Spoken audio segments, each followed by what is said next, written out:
എല്ലാവർക്കും സ്വാഗതം മാപ്ര യൂട്യൂബ് മലയാളം ചാനലിലേക്ക്. പുതിയ വാർത്തകളും വിശകലനങ്ങളും ഉടനടി അറിയാൻ ഞങ്ങളോടൊപ്പം തുടരൂ. വളരെ സന്തോഷം. അത് ഇപ്പോഴെങ്കിലും അതിന് തയ്യാറാകുന്നുണ്ടെങ്കിൽ വളരെ നല്ലത്. ഒരു കാര്യം നിങ്ങൾ ആലോചിച്ചാൽ മതി കേട്ടോ. ഈ ഏറ്റവും വലിയ സംവാദത്തിന്റെ സ്ഥലം അസംബ്ലിയാണ്.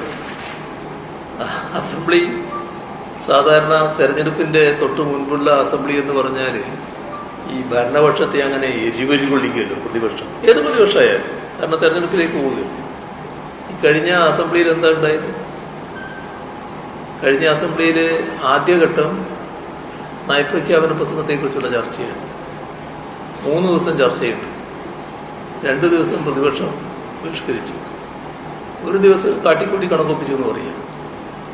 പിറ്റത്തെ 3 ദിവസം ബജറ്റിനെ കുറിച്ചുള്ള ചർച്ചയാണ്. ആ ചർച്ചയിലും അവരുണ്ടായില്ല, ബഹിഷ്കരിച്ചു.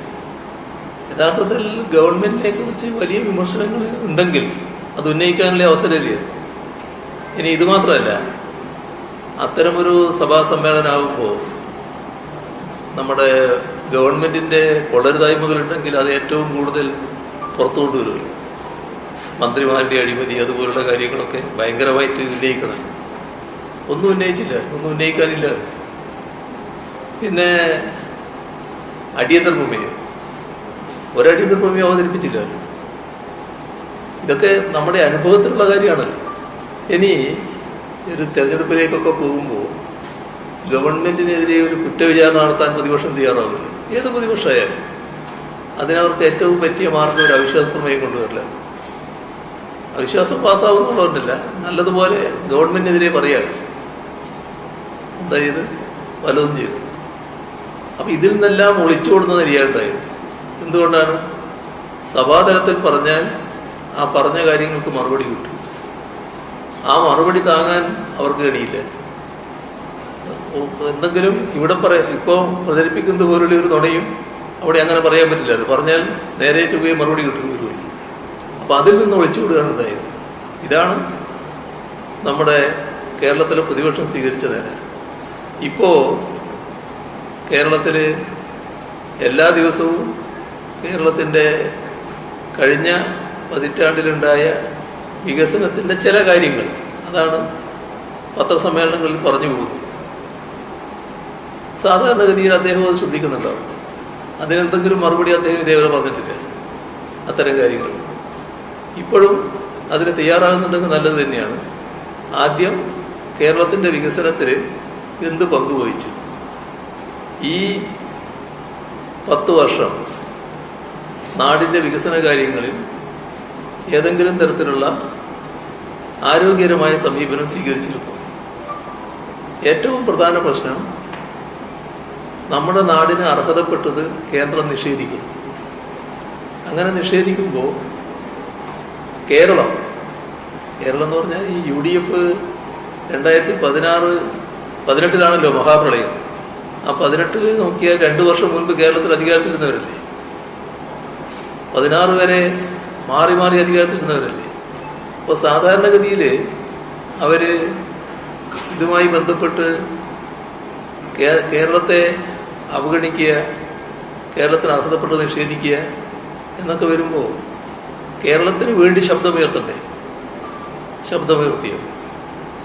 കേന്ദ്ര ഗവൺമെന്റിനെതിരെ പാർലമെന്റിൽ നിരനിരയായി ഇരിക്കുന്ന UDF എംപിമാരുണ്ടല്ലോ, ആരെങ്കിലും സംസാരിച്ചു? മാത്രമല്ല, ഞങ്ങള് UDF-നോട് ആവശ്യപ്പെട്ടു. ഇത് കേരളത്തിന്റെ പൊതുവായ പ്രശ്നമാണല്ലോ, ഞങ്ങളൊരു പ്രതിഷേധ പരിപാടി സംഘടിപ്പിക്കുന്നുണ്ട്, പ്രക്ഷോഭം നടത്താൻ പോകുന്നുണ്ട്, നിങ്ങളും കൂടി സഹകരിക്കണം. ഞങ്ങളില്ല എന്നല്ലേ സമീപനം. ഇതൊരു LDF-ന്റെ വിഷയമല്ലല്ലോ, നാടിന്റെ വിഷയമല്ല. എന്തുകൊണ്ടാണ് അതിന് സഹകരിക്കാൻ തയ്യാറാകാതിരുന്നത്? അത്തരം ഘട്ടത്തിലും പാർലമെന്റിനകത്ത് UDF എംപിമാർ സംസാരിക്കുമ്പോൾ അവർ ചെയ്തത് ഗവൺമെന്റിനെ ന്യായീകരിക്കലായിരുന്നു. കേന്ദ്ര ഗവൺമെന്റിനെ, കേരള ഗവൺമെന്റിനെ കുറ്റപ്പെടുത്തുകയും കേരളത്തെ ആക്ഷേപിക്കുകയും ചെയ്യുക, കേന്ദ്ര ഗവൺമെന്റിനെ ന്യായീകരിക്കുക. ഇതല്ലേ ചെയ്തത്? എന്തുകൊണ്ടാണ് കേരളത്തെ അവഗണിക്കുക എന്ന് പറയും? കേരളത്തെ തകർക്കുന്ന എന്ന് പറയുന്നതായിരിക്കും. കേരളത്തെ തകർക്കാൻ ഉതകുന്ന സമീപനം സ്വീകരിക്കുന്ന BJP അവരുടെ മനസ്സിന് ചെറിയ നോവല് പോലും ഒരു വിഷമവും അവർക്കുണ്ടാകരുത് എന്ന നിർബന്ധം എന്തിനാണ് UDF കൂട്ടാണെന്ന്? ആ കാര്യങ്ങളെല്ലാം പറയണ്ടേ ഇതിന്റെ ഭാഗം എടുക്കുന്നു? അങ്ങനെയെല്ലാം പറയാൻ തയ്യാറുണ്ടെങ്കിൽ നമുക്ക് എടുക്കാം, നമുക്ക് പ്രശ്നമൊന്നുമില്ല.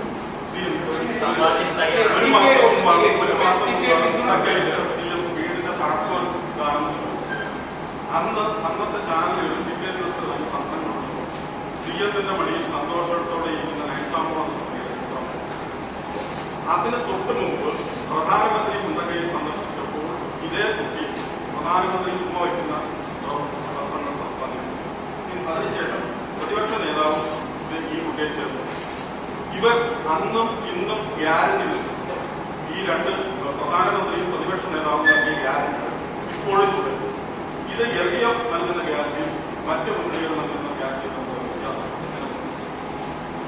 ഈ രണ്ട് അവസാനത്തെ ഭാഗം എനിക്ക് മനസ്സിലായില്ല. രണ്ട് ഗ്യാരണ്ടികൾ രണ്ട് മുന്നണികൾ നൽകും. ആ മുന്നണികൾ തമ്മിലുള്ള വ്യത്യാസം, അവരുടെ ഗ്യാരണ്ടികളുടെ വ്യത്യാസം എങ്ങനെയാണ് അത് സാമാന്യ ബുദ്ധിയുള്ള എല്ലാവർക്കും മനസ്സിലാക്കാൻ കഴിയുന്ന കാര്യമാണല്ലോ. കാരണം കേരളത്തില് ഈ മുണ്ടക്കൈ ചൂർമല തന്നെ എടുത്താൽ മതിയല്ലോ. മുണ്ടക്കൈ ചൂർമല ദുരന്തമുണ്ടായപ്പോ ആ ദുരന്തബാധിതര് അവരുടെ അഭിപ്രായം ഞങ്ങൾ കേട്ടു. ഗവൺമെന്റ് പുനരധിവാസം എങ്ങനെ വേണം എന്നത് സംബന്ധിച്ച് അവരുടെ അഭിപ്രായം. അപ്പൊ അവര് പറഞ്ഞത് ഞങ്ങളെല്ലാം ഒരു കുടുംബമായി ജീവിക്കുന്നവരാണ്, അതായത് തൊട്ടു ജീവിക്കുന്നവരാണ്. നിങ്ങൾ സഹായം തന്നാൽ പുനരധിവാസം നടത്തിയാൽ ഞങ്ങൾ പല കൊമ്പത്താവും, ഞങ്ങൾക്കെല്ലാം ഒരിടത്ത് താമസിക്കാൻ സൗകര്യം പോകും. ഇതാണ് അവർ ആവശ്യപ്പെട്ടത്. അങ്ങനെ ഞങ്ങൾ ടൗൺഷിപ്പ് നടത്താൻ ആലോചിച്ചു, ടൗൺഷിപ്പ് ഉണ്ടാക്കാൻ തീരുമാനിച്ചു. ഏകപക്ഷീയമായ തീരുമാനമല്ല, ഞങ്ങൾ ഗവൺമെന്റ് എന്നാണ് അതൊക്കെ ചെയ്തത്. ഇക്കാര്യത്തിൽ എല്ലാവരും തൽപരരാണല്ലോ. അതുകൊണ്ട് പ്രതിപക്ഷത്തെ വിശ്വാസമാണ്. പ്രതിപക്ഷ നേതാവിനെയും ഉപനേതാവിനെയും വിളിച്ചു ചർച്ച ചെയ്തു. എങ്ങനെ ടൗൺഷിപ്പ് വേണമെന്ന കാര്യം തന്നെ പൊതുവായിട്ട് ചർച്ച ചെയ്യപ്പെട്ടു. ആ ചർച്ചയിൽ വീടുകളുടെ ഓഫറുകൾ വന്നിട്ടുണ്ട്. ഈ വീടിന്റെ ഓഫർ ഏത് തരത്തിലാണ് യാഥാർത്ഥ്യമാക്കുക, ഇതും ഞങ്ങൾ പൊതുവെ ചർച്ച ചെയ്തു. അപ്പോൾ പറഞ്ഞു, അപ്പൊ ഞങ്ങൾ എത്തിച്ചേർന്നത് ഒരു വീടിന് വില നിശ്ചയിക്കുക, എത്ര പൈസ തരണം എന്ന് കാണുക. സർക്കാർ വീട് നിർമ്മിക്കുന്നതാണ് നല്ലത്. എല്ലാവർക്കും ഏകരൂപത്തിലുള്ള വീട് കൊടുക്കുക, ഒരേ തരത്തിൽ. അപ്പോൾ എനിക്ക് നല്ലത് കിട്ടി, മറ്റേ മോശമായി എന്നുള്ളതായിട്ട് ഒരേ മട്ടിലുള്ള വീടുകളെല്ലാം പൊതുവെ ധാരണയായി. അങ്ങനെ 20 ലക്ഷം രൂപ ഒരു വീടിൽ നിന്ന് കണ്ടു. അപ്പൊ 100 വീട് പറഞ്ഞവരുണ്ട്, ആ തുക അവർ തരണം. പക്ഷേ ഈ വാഗ്ദാനം വളരെ എളുപ്പമാണല്ലോ. ആ വാഗ്ദാനം നടപ്പാക്കലാണല്ലോ പ്രയാസമുള്ളത്. ചിലര് വാഗ്ദാനം നടത്തും, പിന്നെ അതിൽ ഒന്നും ചെയ്തില്ലാതെ വരും. അങ്ങനെയുള്ള അനുഭവം ഉള്ളത് കൊണ്ട് തന്നെ ഒരു കാര്യം അവിടെ തന്നെ വ്യക്തമാക്കി, ഈ വീട് നിർമ്മിക്കാനുള്ള ബാധ്യത സംസ്ഥാനത്തിൻ്റെതാണ്. ഈ പണം നൽകിയാലും നൽകിയില്ലെങ്കിലും സംസ്ഥാനം ആ ബാധ്യത നിറവേറ്റേണ്ടതായിട്ട് വരും. അത് നിറവേറ്റി തന്നെ ചെയ്യും. അത് പറഞ്ഞത് ഈ പണമെല്ലാം തരുമോ എന്നുള്ള സംശയം കൊണ്ട് തന്നെയായിരുന്നു. ആ സംശയമാണ് പിന്നീട് യാഥാർത്ഥ്യം. ഇവരെല്ലാം കൂടെ നിന്നവരായിരുന്നു. ആദ്യം ഇന്ത്യൻ യൂണിയൻ മുസ്ലിം ലീഗ് തെറ്റി. അവര് സ്വന്തമായിട്ട് സ്ഥലമെടുത്ത് വീട് നിർമ്മിക്കാൻ പോവുകയാണെന്ന് പറഞ്ഞു. അപ്പോ പ്രതിപക്ഷ നേതാവായി സംസാരിക്കും, ഇതെന്താ ഇങ്ങനെയൊരു നില വന്നത്, നമ്മളിങ്ങനെ എല്ലാവരും കണ്ടിരുന്നു. അതിന് വലിയ മറുപടിയില്ല. അപ്പോ കോൺഗ്രസ് എന്നുള്ള നിലക്ക് അവരെ ഓഫർ ചെയ്ത വീട് അതിനുള്ള പണം കിട്ടുമെന്നാണ് കണക്കാക്കുന്നത്. പക്ഷേ അവരെ പണത്തിന്റെ സ്ഥിതി ഇപ്പം കണ്ടല്ലോ. പണം എവിടെയാന്നൊരു പിടിയില്ലായിരുന്നു. പണം അവർക്ക് തരാൻ കഴിയും. ഇവിടെ വാഗ്ദത്തം പറഞ്ഞ് അതിന്റെ ഭാഗമായി വീട് നിർമ്മിക്കുന്നു എന്ന് പറഞ്ഞുകൊണ്ടിരുന്നാൽ മതിയല്ലോ. സർക്കാരിന്റെ കാര്യത്തിൽ അത് പറ്റില്ല. സർക്കാർ നടപടികൾ തുടങ്ങുകയല്ലേ. വീടുകൾ പൂർത്തിയായിക്കൊണ്ടിരിക്കുകയില്ലേ. അപ്പോൾ അതിൻ്റെ പണവും കൊടുക്കണമല്ലോ. പണം കൊടുത്ത സംഘടനകളുണ്ടല്ലോ. ഇപ്പോൾ 100 വീട് നൽകുന്നു എന്ന് പറഞ്ഞ് DYFI അതിൻ്റെ പണം വന്ന് അപ്പോൾ തന്നെ ഏൽപ്പിച്ചല്ലോ. അങ്ങനെ ഏൽപ്പിച്ച കുറേ സംഘടനകളുണ്ടല്ലോ നാട്ടിൽ. ഇവര് ഇപ്പം മനസ്സിലാക്കുന്നത് പണം കയ്യിലില്ല, അപ്പോൾ നല്ല വഴി ഞങ്ങൾ തന്നെ വീട് നിർമ്മിച്ചു കൊടുക്കാം എന്ന് പറഞ്ഞ് അവരൊക്കെ മാറി. ഇതല്ലേ ഗ്യാരണ്ടി? ഏത് ഗ്യാരണ്ടിയെ പറ്റിയാണ് പറയുന്നത്? ഇപ്പോ BJP ഇവിടെ നമ്മുടെ ഈ പറയുന്ന പാവങ്ങൾക്ക് വീട് നിർമ്മിച്ച് നൽകുന്നതിനോ മറ്റു കാര്യങ്ങൾക്കോ എന്താണ് സഹായം നൽകിയത്? മുണ്ടക്കൈ ചൂർമലയുമായി ബന്ധപ്പെട്ട് അർഹമായ സഹായം തന്നോ? അവരുടെ ഗ്യാരണ്ടി എവിടെയുണ്ടായി? ഈ UDFന്റെ ഗ്യാരണ്ടി ഇത്തരത്തിലല്ലേ? ഇവിടെ പിരിച്ച പണത്തിന് കണക്കില്ലാതെ. അപ്പൊ ഇതൊക്കെ നമ്മുടെ നാടിന്റെ അനുഭവത്തിലുള്ളതല്ലേ. പക്ഷേ LDF സർക്കാർ പറഞ്ഞ ആ കാര്യം അത് അക്ഷരം പ്രതി യാഥാർത്ഥ്യമായിരിക്കില്ലേ? അന്ന് എല്ലാവരും എന്ത് സന്തോഷത്തിലായിരുന്നു. ആ സന്തോഷത്തിൽ തന്നെയല്ലേ അവരിപ്പോഴും നിൽക്കുന്നത്. LDF ഗവൺമെന്റ് പറഞ്ഞ വാക്ക് പൂർണ്ണമായി പ്രാവർത്തികമാക്കുക തന്നെ ചെയ്യും. അപ്പോൾ പറഞ്ഞ വാക്ക് അല്ലെങ്കിൽ നൽകിയ ഗ്യാരണ്ടി അത് പ്രാവർത്തികമാക്കുന്നതാണ് LDFന്റെ രീതി.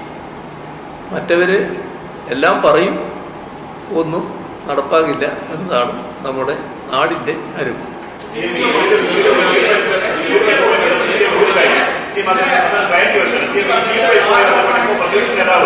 പ്രതിപക്ഷ നേതാവ് കഴിഞ്ഞ ദിവസം പറഞ്ഞത് PK കുഞ്ഞാലിക്കുട്ടി സാഹിബ് മുമ്പ് തന്നെ പ്രതിപക്ഷ നേതാവ് VD സതീശന്റെ യോഗത്തിൽ ആവശ്യപ്പെട്ടിരുന്നു ഈ വീടിന് വേണ്ടിയിട്ടുള്ള ഭൂമി കൈമാറണം സർക്കാരിന് ആവശ്യപ്പെട്ടിരുന്നു. തന്നില്ല, അതുകൊണ്ടാണ് വൈകുന്നതെന്നാണ് ഒരു പുതിയ ന്യായമായി പറയുന്നത്. അങ്ങനെ സർക്കാരിനോട് ആവശ്യപ്പെട്ടിട്ടുണ്ട്.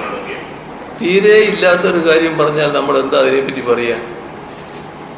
അല്ല, എന്തായാലും മതിയാ. സാധാരണ നല്ല ഭാഷയിലാണെങ്കിൽ വസ്തുതാവിരുദ്ധെന്ന് പറയാ അല്ലേ? യഥാർത്ഥത്തില് അത്തരമൊരു പ്രശ്നമേ ഉദിക്കുന്നില്ല. അത്തരമൊരു പ്രശ്നമേ ചർച്ച ചെയ്യപ്പെടുന്നില്ല. ചർച്ച ചെയ്യപ്പെടുന്നത് ഈ പറയുന്ന ഭൂമി ഏറ്റെടുക്കലിനെ പറ്റിയാണ്. ആ ഏറ്റെടുത്ത ഭൂമിയിൽ നിന്ന് വീടിന് സ്ഥലം കൊടുക്കലല്ല. ആ പണം തരുന്നവരുടെ അവരുടെ വീടാണ് ഇതെന്ന് പറഞ്ഞിട്ട് വീട് കൊടുക്കില്ല. അത് ഈ താമസിക്കുന്നവർക്കൊരു വിഷമമില്ല, ഇന്നയാളെ വീടാണെന്ന് പറഞ്ഞിട്ട്. അങ്ങനെയല്ലല്ലോ, അവരെ സ്വന്തം വീടായിട്ടല്ലേ വരുന്നത്. എന്നാൽ ഇത് ഇന്നയാളൊക്കെ സഹായിച്ചിട്ടുണ്ട്, ഇത്ര സഹായിച്ചിട്ടുണ്ട് എന്ന് ചെന്ന് കയറുന്ന അവിടെ തന്നെ ഒരു വലിയ ഫലകം നമ്മൾ വെക്കുന്നു. അവിടെ നമ്മൾ കുറിച്ച് വെച്ചിട്ടുണ്ടാവും. ഇതെല്ലാം ഞങ്ങൾ അംഗീകരിച്ച കാര്യമാണ്, പരസ്പരം അംഗീകരിച്ച കാര്യമാണ്. അത് മറന്നുപോയതായിരിക്കില്ല. ഇപ്പൊ എന്തൊക്കെ പറയേണ്ടത് ന്യായം അതിനുവേണ്ടി പറയുന്നത് മാത്രമേ ഉള്ളൂ. അത് വസ്തുതാവിരുദ്ധമാണ്. കുറച്ച് ഹാർഷായി പറഞ്ഞാൽ പച്ചക്കള്ളമാണ്. അപ്പൊ നമുക്ക് ഇവിടെ നിർത്താം. Thank you.